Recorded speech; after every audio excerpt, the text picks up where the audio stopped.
Hello, everybody. This is Constance from Mysterious Galaxy. I am very, very excited. We have a great cozy mystery event for you tonight. We have Daryl Wood Gerber with us today in the house. Yay! And even more exciting, we are celebrating a sprinkling of murder, which is the first in a new series, which is always super exciting.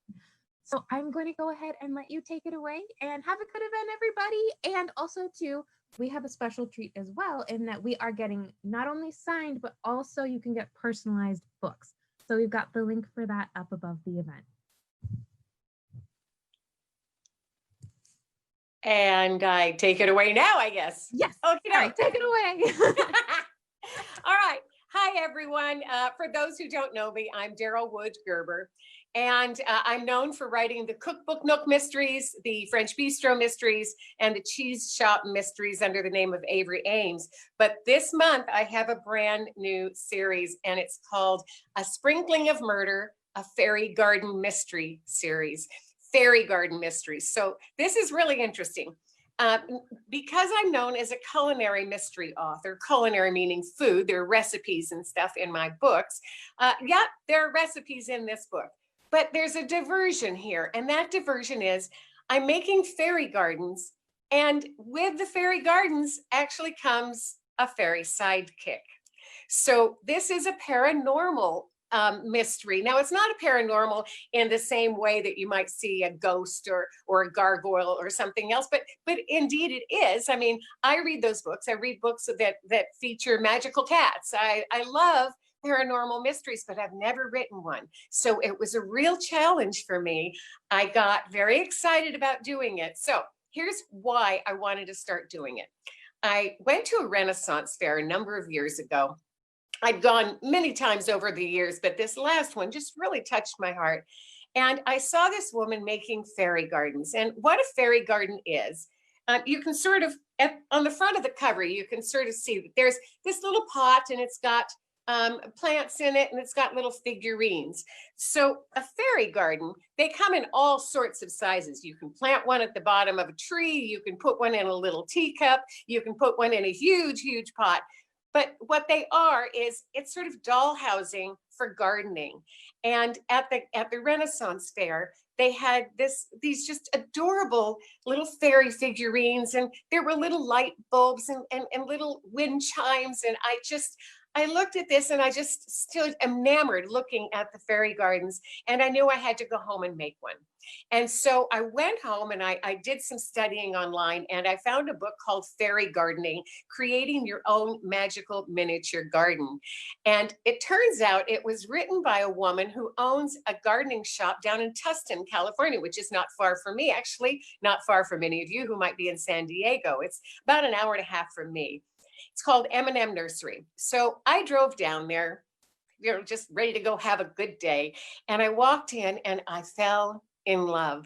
There was an entire shop filled with fairy figurines, and the exterior patio was filled with pots and soil and miniature plants that you could put into all these different gardens. And she had made some of her gardens, some of the ones that were already in her book. And she wasn't there, but I got to meet her assistant, her associate.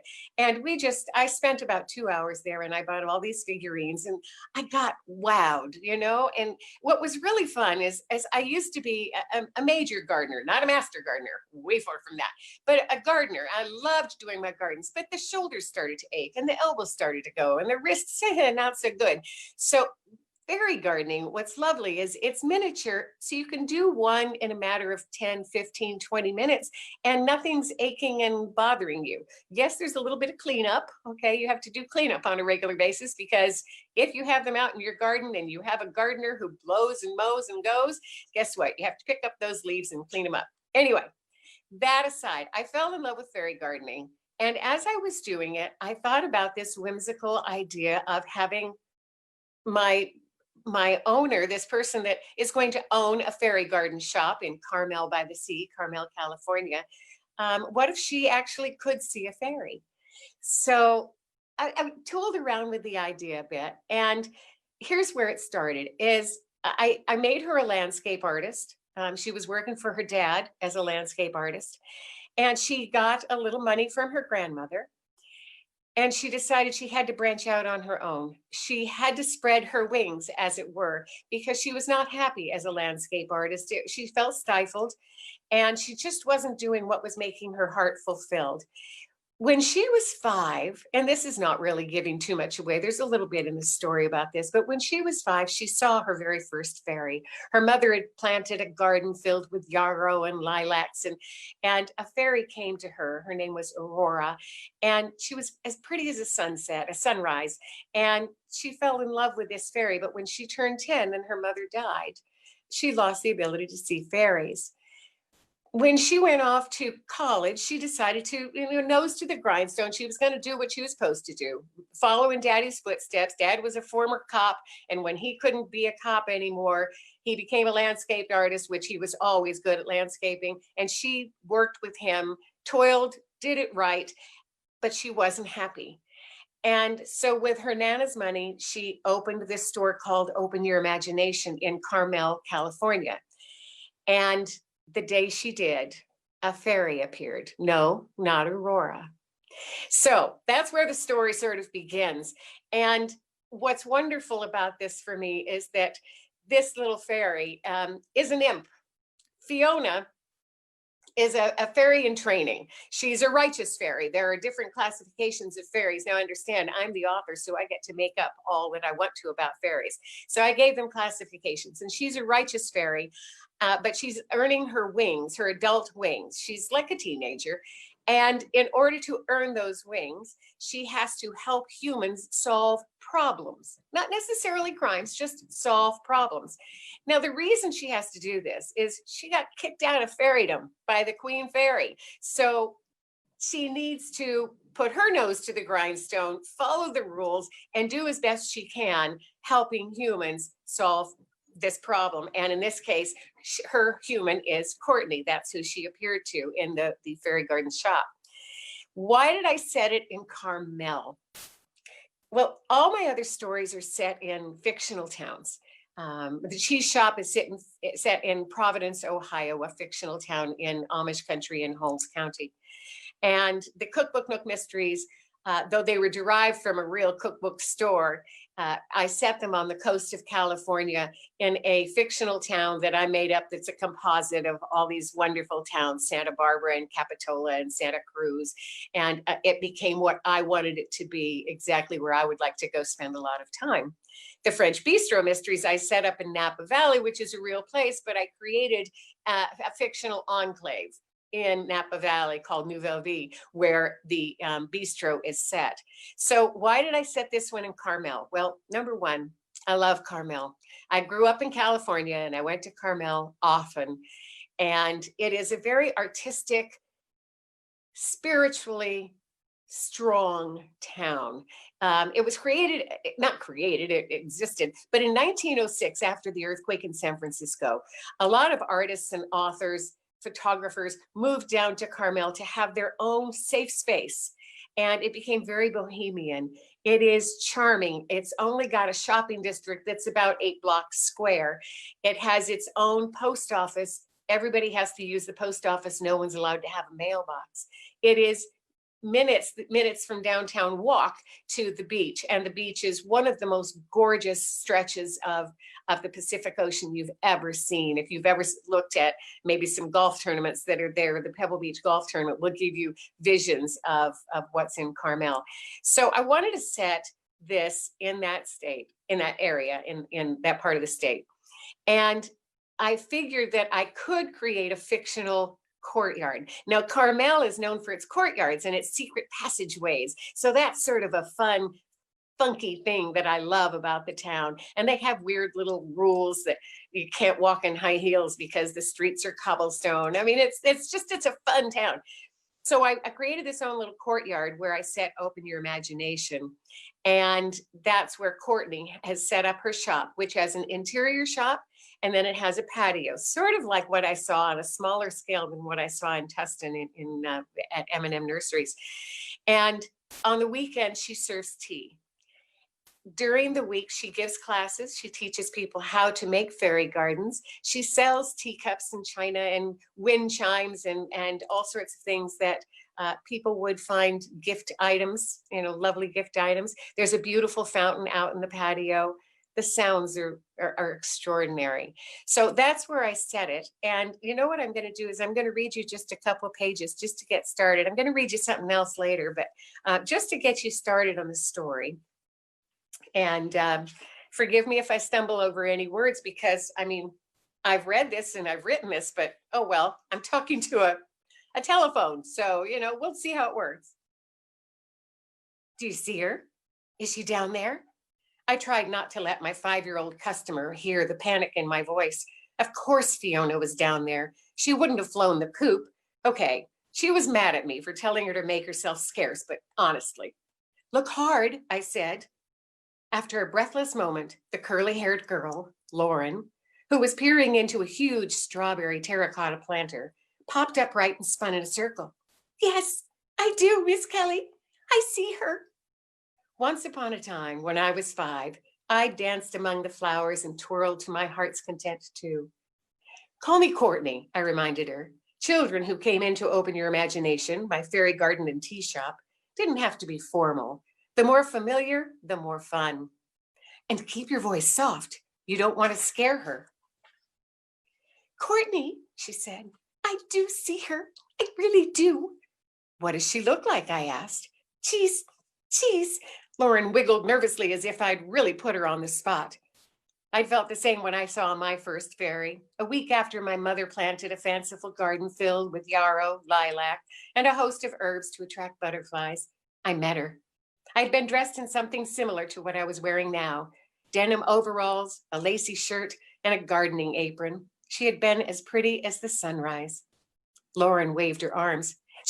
She's green and silver and blue and go on, I encouraged. I hadn't wanted to trust my eyes either, but my mother had told me to believe.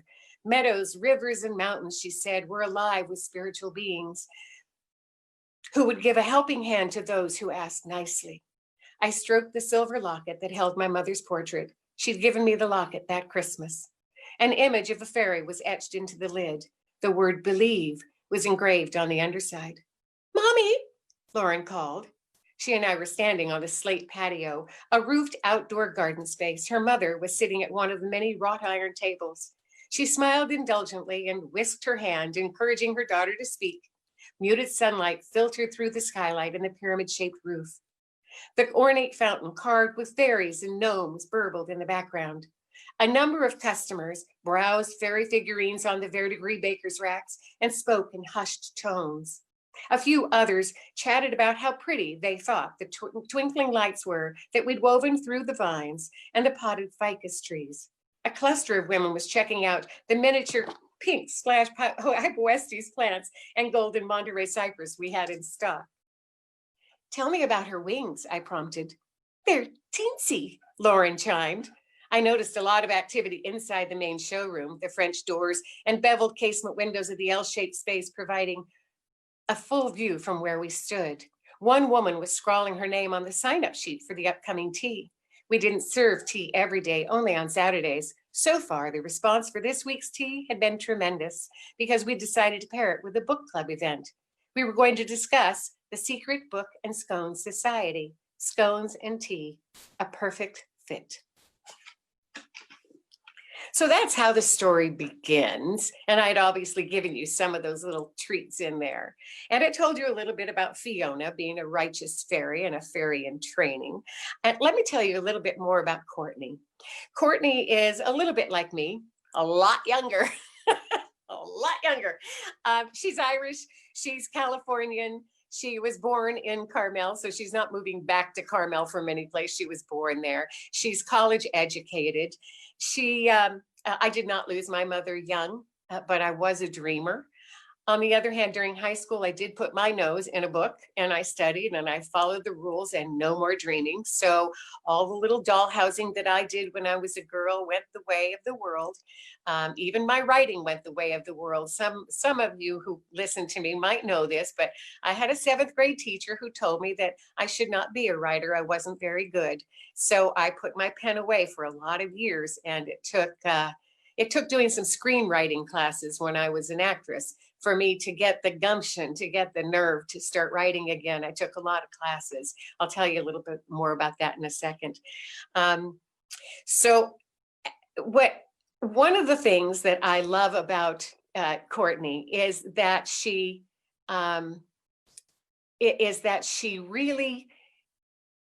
loves making her fairy gardens. They ground her, and I'm seeing some notes maybe, so maybe I'm supposed to look at some questions. I don't know. I'm supposed to wait. I think I'm supposed to wait till I answer questions. So yes, wait until the end for the questions. Oh, okay. All right, good. Thank you. All right. So anyway, she gets very grounded when she makes gardens. And this is something that I find too. When I'm making a fairy garden, I lose myself. I'm just lost in a world of trying to figure out what my little story is going to be. One of the things that the gal that wrote the fairy gardening book that I read, she said, it's very important to make sure that you have a story going on in your fairy garden. And so this is something that Courtney tries to impart to all of her buyers, all the people that come in, and they ask her, what are they supposed to do with all these different little gardens? So she gets their minds going, she wants them to be creative. And I think creativity is one of the most important things that a fairy will look for in a human. They want humans who are willing to bend, to blend, to maybe change, just like they have to. So to allow a fairy into your life is a very special, unique moment. All right. I'm going to read you just a little bit about Fiona, because this might give you a clue. Oh, now I'm going to give you just a couple things here first. In the story, there is a ragdoll kitten named Pixie, and that is Courtney's cat. And Pixie does come to the store every day, and Pixie can see Fiona. So they have a couple sparring matches every once in a while. They enjoy each other. No spoiler alert, because it's in the blurb. Mick Watkins, who's going to be mentioned in this little passage, Mick is the owner of a nearby shop, and he is the victim. And there is a woman that is in love with him, and that is the councilwoman Petrie. So I'm going to mention those couple things, okay? So Pixie scampered to me, and she's at home. So she's at home, Courtney's at home, and she's getting ready to make a fairy garden out in her backyard. She has built a beautiful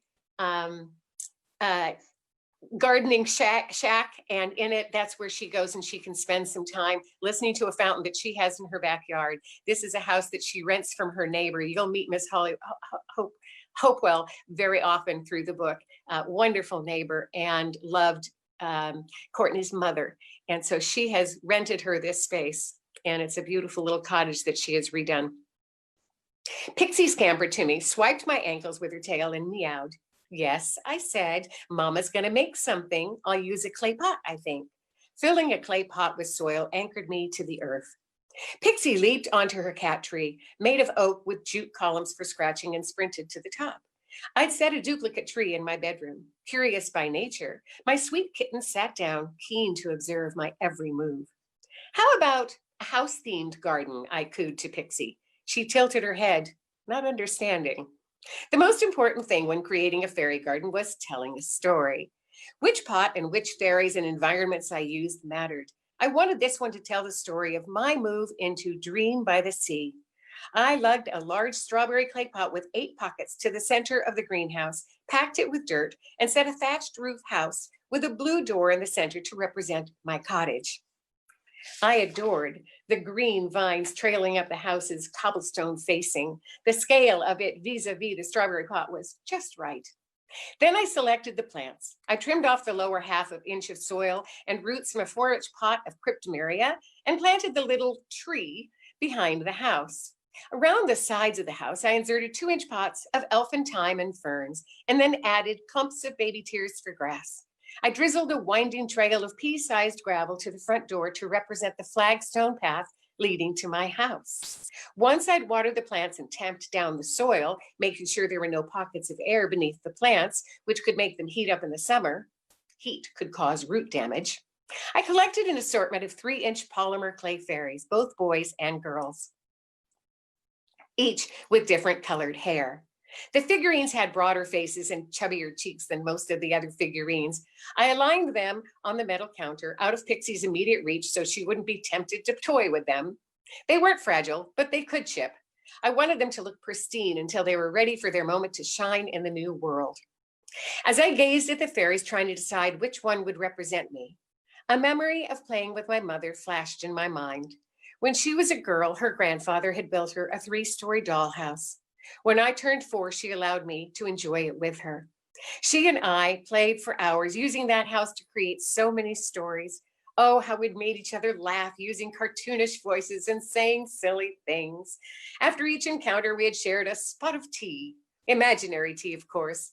The dollhouse now stood in my bedroom by the window, each piece of handmade furniture perfectly arranged to my mother's liking. I'd vowed that if I ever had a daughter, she and I would make it come alive again. I bit back a tear, the memory sharp. Are you okay? Fiona flew to my side. I nodded. Fine. I miss my mother too, she whispered. I didn't know anything about her mother other than that she dwelled in the Queen Fairy's realm. Had she suffered because of her daughter's mischievous behavior? I caressed Fiona's wings gently. I know you do. When unsure about a fairy garden story, I always started by positioning 2 figurines facing each other. Conversations didn't happen when one was turned away. I decided on a fairy with her arms wide open to represent me. She was welcoming and full of hope. I inserted a posing wire up her spine and positioned her beside the front door. Megan happens to be Courtney's best friend. Megan and her boyfriend had been the first to visit my house. She'd brought a zither as a housewarming gift. I couldn't play a harp, but I could strum a zither. I didn't see a brown-haired fairy in my choices, so until I could find exactly the right fairy at the shop to represent Megan, as a placeholder, I selected a white-haired fairy and cherry cheeks, who was holding a guitar. I set her on the gravel path facing the fairy with outstretched arms. Then I stood a green-haired boy fairy opposite her. Green because Megan's artist boyfriend could act a tad jealous. Fiona settled atop the girl's white hair and crossed her arms and legs. This one reminds me of the councilwoman. She does not, I said. Does too. How so? I lifted a blue-haired boy fairy from the shelf and wiggled him as if he were asking the questions. Is it the hair? I said in a low-pitched voice. She's too certain of herself. Fiona flicked her fingers, searching for the word. Smug. Imperious, I said. Bossy. Why did she demand to see the crime scene? Fiona jammed a fist against her hip. Tell me that. I winked. You're full of pluck tonight. You're too closed off. Ha! She didn't have a clue how much my insides were turning. I was doing my best not to let all of my emotions burst out of me. Fiona leaped off her perch and rammed into the green-haired fairy. He toppled. I glowered at her. What did you do that for? He's pompous. He reminds me of, oops, wrong voice. He's pompous. He reminds me of Mick Watkins, and I knocked him over because Mick is dead. Whoa, that was not the story I was going for. Oh, well, you can see I'm not a professional at this. Anyway, that's another little piece of what I've written, but I thought it would be fun for you to just meet Fiona for a moment. She is sassy. She has lip and sass, but she's a lot of fun.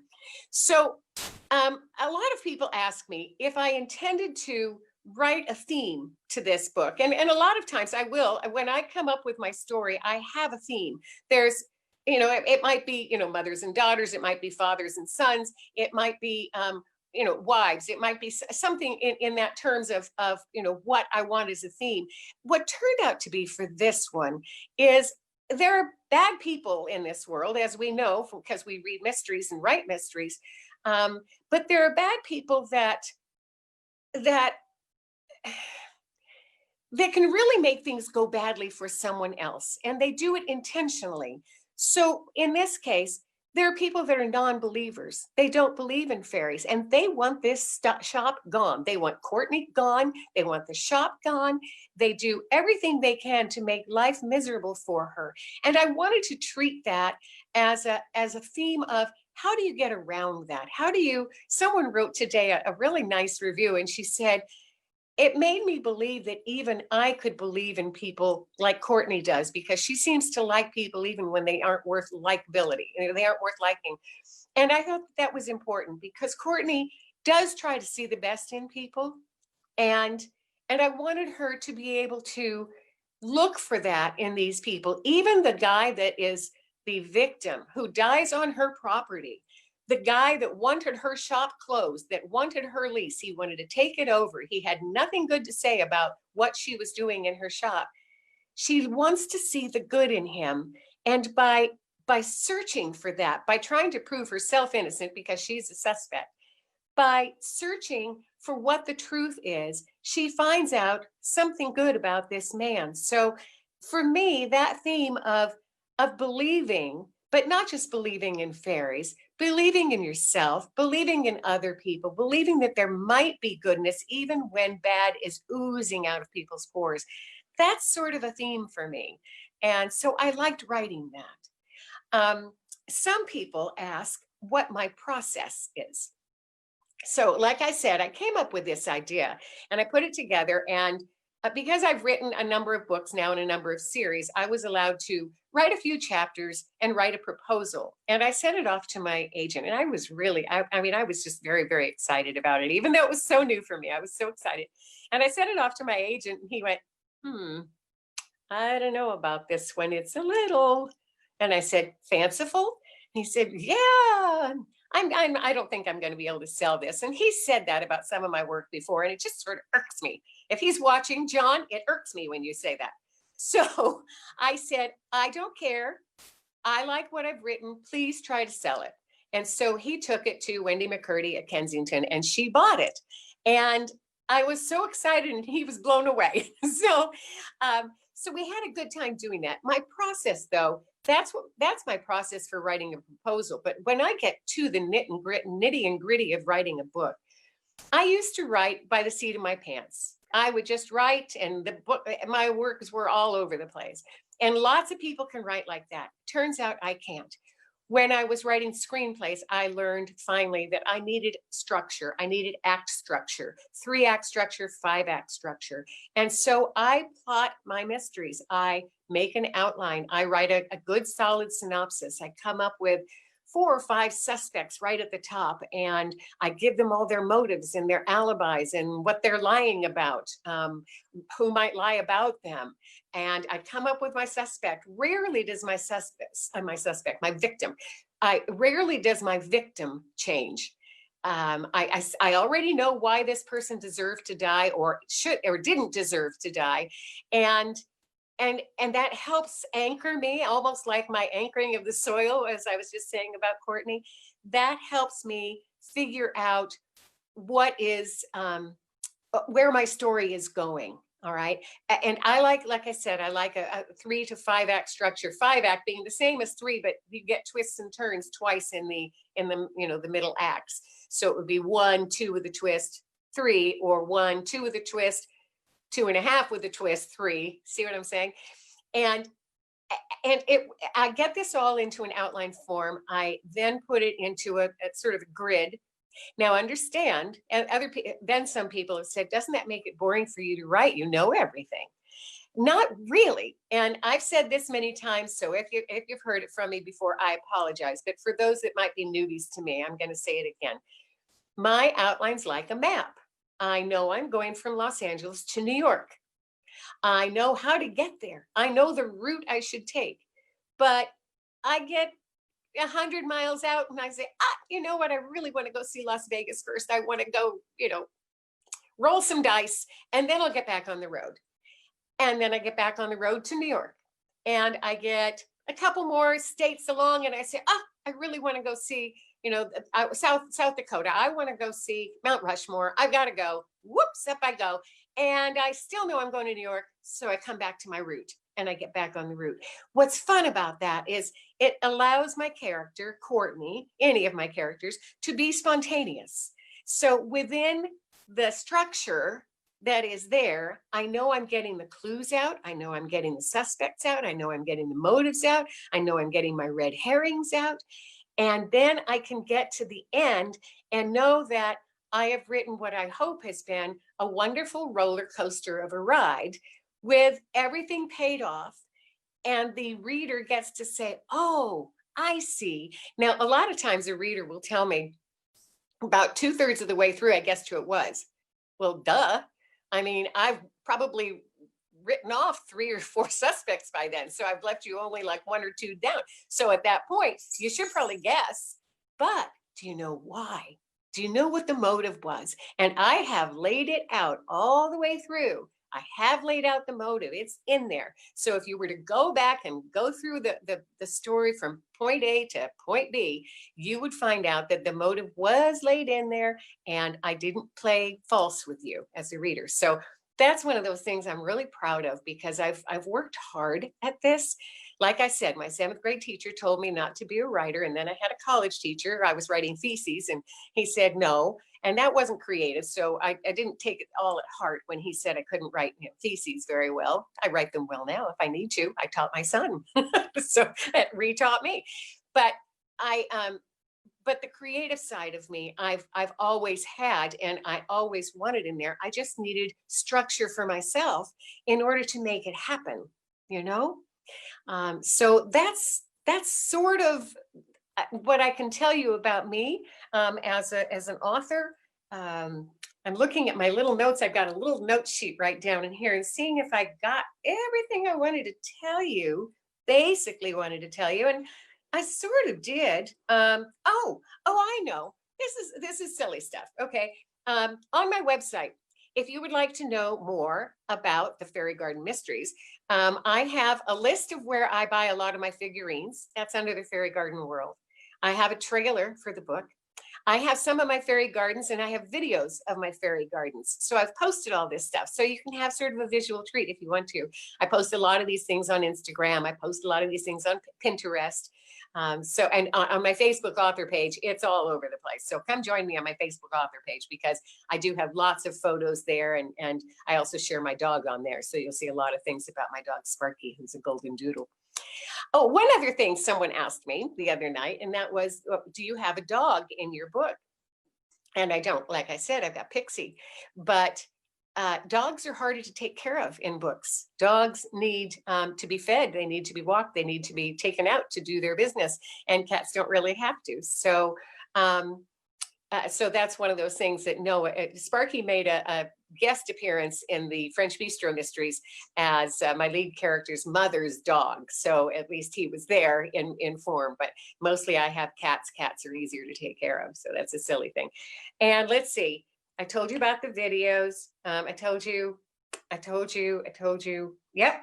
Okay. And I told you about Carmel. So, Carmel as a setting, and that's why I made it a real setting, is I am in love with the town. I always have been. And it's nice to say that I've got someplace I've got to go to do research. Research. I didn't talk about research, should I? One little bit of research? Okay. Yes, research. Okay. I heard a voice. Okay, research. So when I was doing the Teashop Mysteries, I think I told you that I set it in Holmes County. Someone said, why Holmes County? And that's where the publisher wanted it set. The publisher hired me to write that series. And while researching the Teashop Mysteries, I tasted over 1,000 cheeses. And so that was fun. So then when I got into the Cookbook Nook Mysteries, guess what I did? I started buying Cookbook Nooks off the rack, cookbooks off the racks. And I already bake and cook. I've been a cook since I was a kid. And so I got a lot of cookbooks and I do recipes almost every week for my blog, Mystery Lover's Kitchen. So for that particular book series, I've been doing lots and lots and lots of recipes and having so much fun. And I mentioned there are recipes in this because of the tea shop. So there will be scones, and there will be tea cookies, and there will be tea sandwiches. So and brownies, because Courtney's friend's last name, Megan, is Brownie. And so Megan has to try brownies wherever she is, and she has lots of recipes to share. The other part of research, and for my French Bistro Mysteries, I learned to cook a lot of French food. That was a blast because I'm gluten-free, and I was very, very worried that all my stuff would be horrible because I couldn't use flour. Well, guess what? There's lots of French food that doesn't have flour in it, or that you can use gluten-free flour in. So I had a blast doing French food for that. For the gardens, like I said, I've been making gardens. So I'm going to just show you a couple of my figurines. So look at this cute little thing. This is a little girl. She goes in and out of the little frog. Is this adorable? Okay, that's one. Put her right in front.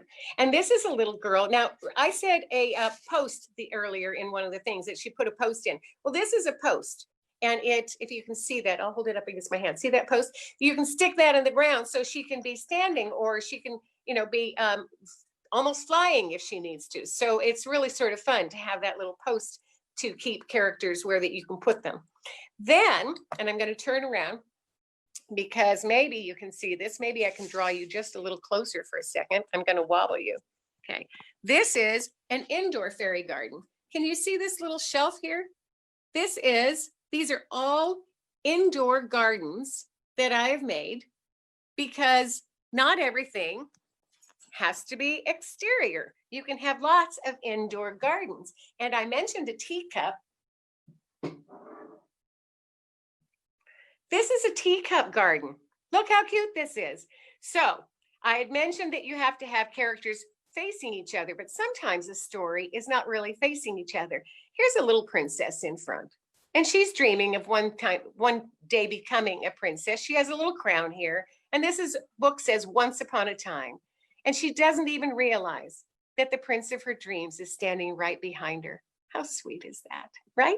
This didn't take any plants. This took about 15 minutes to put together. So you don't have to have a green thumb. You just have to have a bit of imagination, okay? So that's sort of the fun thing about research. And let's see, other than that, I think I've probably bored you to tears. I am going to be, just so you know, I'm going to be actually signing physical books at Mysterious Galaxy on July 8th. So if you want to buy one of the books and have me personalized to you, there will be a link, I believe, that Constance will put up, and you guys can buy the book, and then I will come down, personally sign it off to you so that you can get it, okay?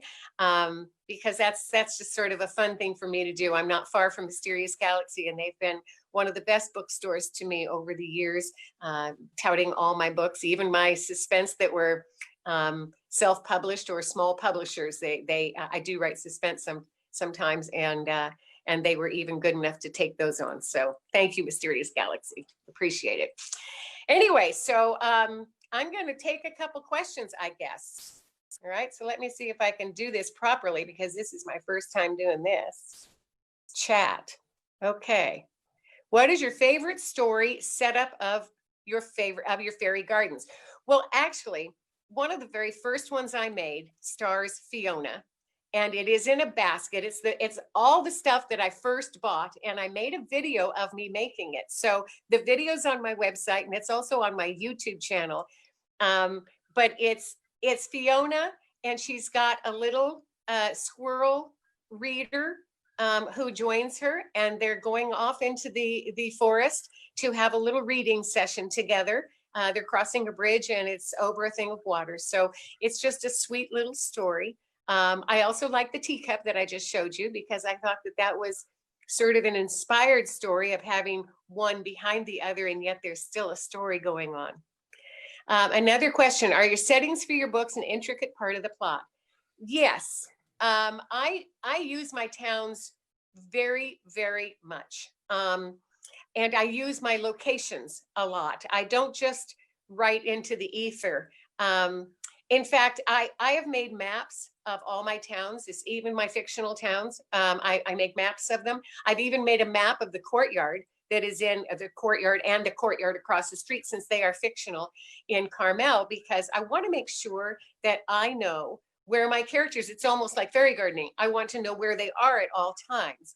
The setting matters in some ways because it provides a spirituality to it. You know what I'm saying? And for Carmel, that setting allowed me to make sure that those people that are reading about it could actually believe in fairies, because Carmel is filled with whimsical spirit. It's a phenomenal place. So that matters to me. When I set the Cookbook Nook at the coast of California, in Crystal Cove, I wanted blue skies. I wanted mysteries that were lighthearted and ended with a blue sky happy ending. And even though a body dies, somebody dies in the mystery, I wanted people reading it to feel a part of the community, and that matters to me. And in let's see, I just have two questions. Oh no. Those were the last two questions. I have to scroll here. Sorry for my finger there. Okay. How much time did you spend creating the Fairyland and rules? Did you create a fairydom book during your research? So I wrote down all the rules that I have, and I haven't created a book yet, but I think I'm going to have to, because I want to make sure. But I wrote down all the rules that she has to follow. And I wrote down all the rules that maybe she didn't follow. So also Courtney has things that she wants to change in herself, and she adds them to a to-do list of things that she wants to work on. And so I keep a list for Courtney of what her changes, what things she wants to become better at, because she's 29 going on 30. She's not as mature as me. And I still have things that I want to change. So, so I'll keep looking at her rules and see if maybe I can incorporate those for mine. I have an amazing reading voice. Would you do audiobooks? It's interesting to do audiobooks. I've got it. By the way, this is done in audiobook, and the reader is absolutely fabulous. To do audiobooks, you have to have a home studio, and that is a big investment of time. When I was an actress, I did some voiceover work and some cartoon work, and I loved doing it. But that's a career in and of itself. And it would take, I would love to do it if someone wanted to bring me into a studio and pay me to do it. That would be great. But I don't want to set up my own home studio to do so. I've done some podcasts, and you wouldn't believe what I've had to do those. I've got pillows stuffed behind my computer to take out the echo and the reverb. It's just ridiculous. So, it's not in the cards unless somebody out there wants to hire me to do them. I would love to do them. I have a great time reading books. In fact, on my YouTube channel, just so you know, I do a lot of first chapters, not just for my books, but for some of my friends' books. So if you want to hear some first chapters of friends' books, go to my YouTube channel and you can click on those. Did I enjoy writing in a real location more than writing in cities that don't exist?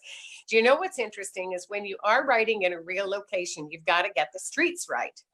Now, I did also have to get them right when I was writing in fictional towns, because I was making up my fictional town street names. So my grid had to look right.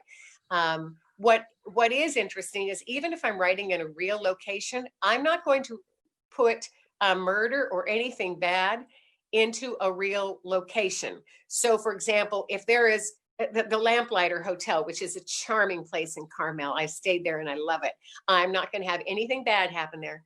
You can walk by it and you can wave and look at the pretty flowers, but I'm not going to have anybody stay there, and I'm not going to have anybody die there. You know what I'm saying? So a real location is fun. There's grounding in it, and people can relate to it. But it makes almost no difference to me, because I still fictionalize a lot of it, if that makes sense. What made you start writing again? Got you to take screenplay writing while acting? Well, while acting. So I was acting. If any of you have looked at my resume, I did a number of TV shows, including Murder, She Wrote and things like that. And when my husband got a great career move across the country, we moved, and I gave up my film and acting career. But during that time when I was still pursuing it, I really wanted to write a screenplay that I could star in. Why not? Because that seemed to be the only way that I was going to get the chance. I was getting some nice roles, but I wasn't getting starring opportunities.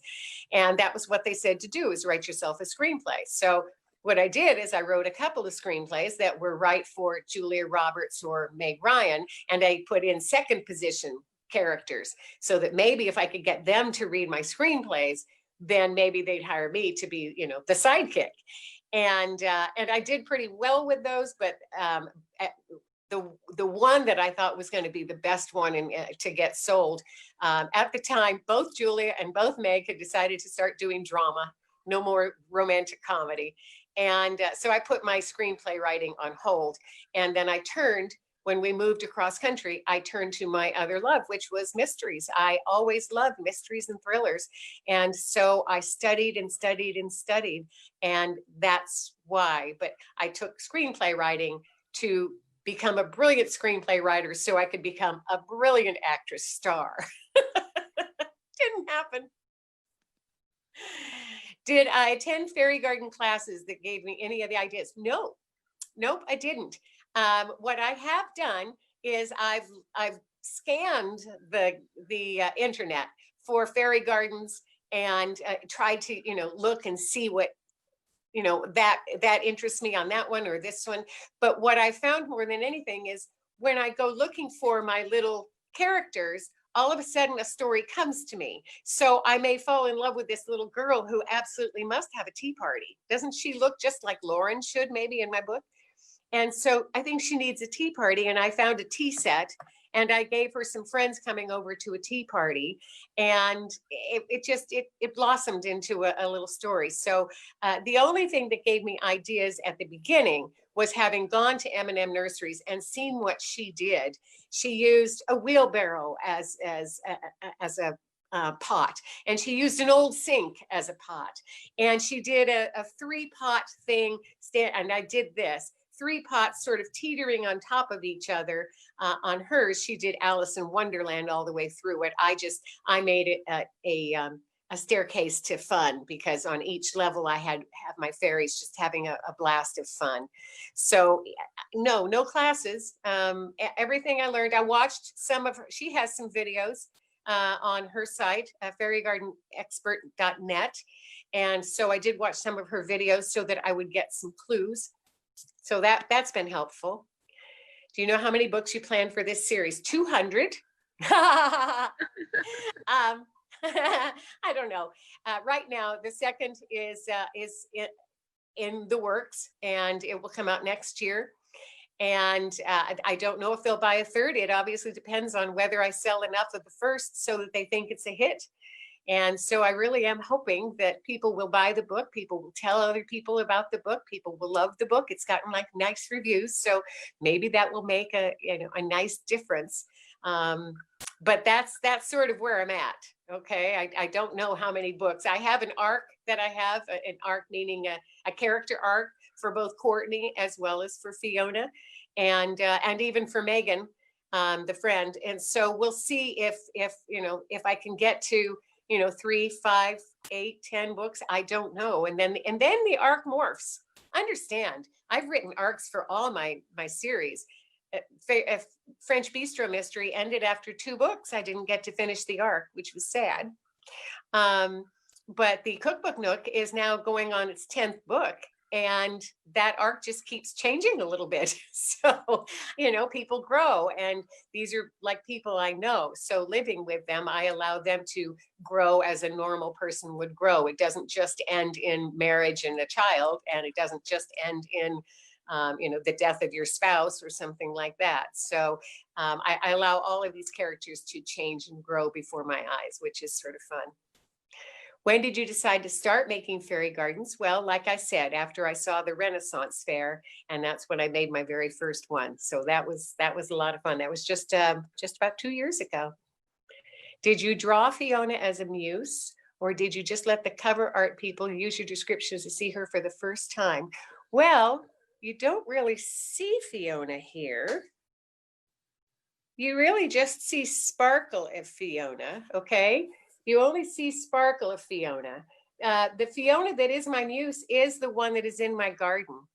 And she's just adorable. But I read a lot of fairy books and fairy poetry. Let me see if I've got that. Yeah, the complete book of flower fairies is a fabulous book filled with beautiful fairies. And so I looked at a lot of fairies to get my idea of what I wanted Fiona to look like. And then I made her up. And she's become quite alive to me. So she's pretty. She's pretty, and she's lovely. And along the way, you will meet another fairy, and she's a hoot. So I can't wait till you meet the other fairy that does come up. And I think I've gotten to the end of my question. Oh, let's see. Is it more difficult to write suspense or your cozies? Okay, interesting question. Two completely different styles. And I like writing both. And I don't find one more difficult than the other because I still start with my outline, my suspects, my inciting incident. What is interesting is it's not as hard to write the second in a series as it is the first in a series. And that's because by the second in a series, the main characters are developed. And so I can draw on that. I know what they look like. I know pretty much how they act. And so that makes it easier in suspense or cozy to write the characters the second time around. And in a standalone, you have to come up with all of the description once and only once. In a cozy, you come up, or in a second in a series, because some of my suspense is also series, you come up with a description, and it gets to carry over to a next book. Yes, I've got new locations and have new descriptions, but each time you get to just a typical, replay, I can look back and say, oh yes, I remember what that looks like, and I can get it out there for my readers in probably, instead of 10 sentences, now I can get it to them in 3 sentences because I can, encapsulate that, summarize that for them. So that's sort of fun. Do you go shopping to picture the clothes in your stories? Shopping?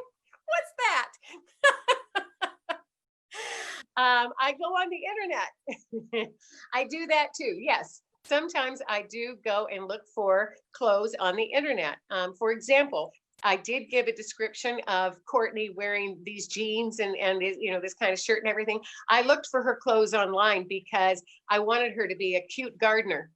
And in a garden setting, I didn't want her to have to dress up for her shop. I wanted her to look like a gardener. So she loves overalls, and she has a very special pair of overalls that has an embroidered daisy on it. And they're fun things that I found for them. So I do go online trying to create their look, because like an actress, when we put on certain clothes, that's how we look. That's how we depict a part. And I think that my characters have to depict that part as well. For example, Megan is very ethereal, and she plays the harp. She is an art gallery owner, and she loves wearing bohemian clothes and lots of things in white that are flowy and drapey, and she's just lovely. So her clothing is completely different than Courtney's, if you catch my drift. Okay, let's see if there are any more. No, I think I may have gotten them all. I think I got all the questions. That was the last one. Yeah. Okay. Yes. Well, did I do okay? You did amazing. Hey everyone, this is Constance. I'm popping back in. Daryl, you were phenomenally awesome. It was such a treat getting to hear you speak and everything. I want to say thank you to all of our readers for tuning in. Thank you for your questions and your engagement and everything. Very much appreciate it. We are going to go ahead and say goodbye for tonight and wave you all goodbye. Goodbye, everybody. Bye, everybody. Thank you for coming. See you soon.